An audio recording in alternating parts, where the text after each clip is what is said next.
Hey, first grade friends and families, welcome back to another wonderful day of distance learning. I'm here with you today to share your learning activities and a few things with you and your families. So, first, I wanted to just remind you to reach out to Miss Long. I know she's been sharing some amazing stories with read alouds where she's been reading to students, other times where they've been reading to her, sharing art activities, or just some of the fun things that you're doing at home. She's such an amazing resource for this team and a great resource for parents and for the kids. So please don't forget to reach out to her if you need anything. Also, I posted a separate video than this morning message that will help explain a resource that Mrs. Sprunger and I came together to create for you, just based on some feedback from families, called the Daily Checklist.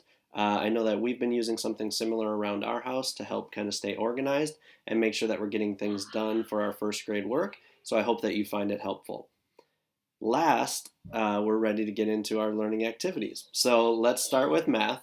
Today, you're going to watch a fun read aloud for math that is going to talk about reviewing equal shares, like cutting something in half and sharing a graham cracker, or sharing equal slices of pizza. So I hope you enjoy that video.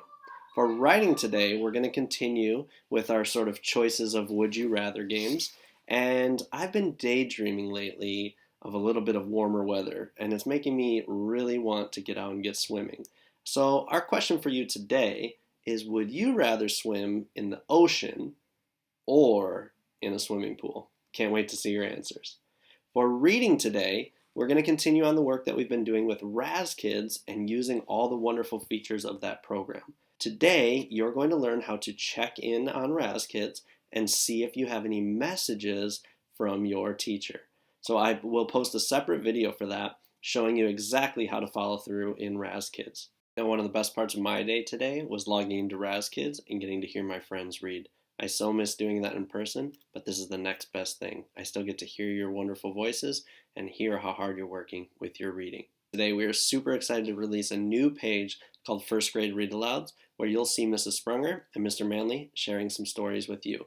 Click on the link in the slide today and take a look. Can't wait to see what you think. Now for unit study, Mrs. Sprunger's activities the last 2 days worked through mammals and bats. We're now going to move back to water and what we talked about with the water cycle and freshwater versus saltwater.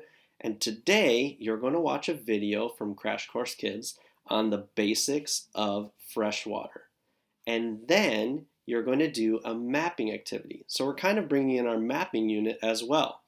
You're going to maybe use a printout map that your family may have laying around, or to use one of the digital resources like we used in the classroom as well, like Google Maps or some other sort of map search feature.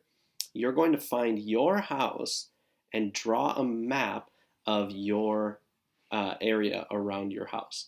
You're going to zoom out so that we can see at least two sources of fresh water. And I've made an example here for you. Here's my example. I zoomed out so that you could see my house. I made sure to label, again, the land being green and the water being blue.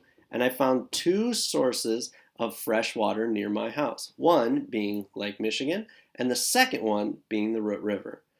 Below, you'll actually write down those two sources and label if it is a freshwater source or a saltwater source. Can't wait to see which bodies of water are near your house. Parents, there's a template posted on the webpage that you could use as well. Finally, for word study, we're going to move on to our R-controlled vowel sounds. You're going to watch a video from our friend Jack Hartman and his wonderful videos that he posts about R-controlled vowels, and then you're going to do an R-controlled sorting activity. We can't wait to see your great work. Make sure to share it with your teachers, and we'll talk to you soon.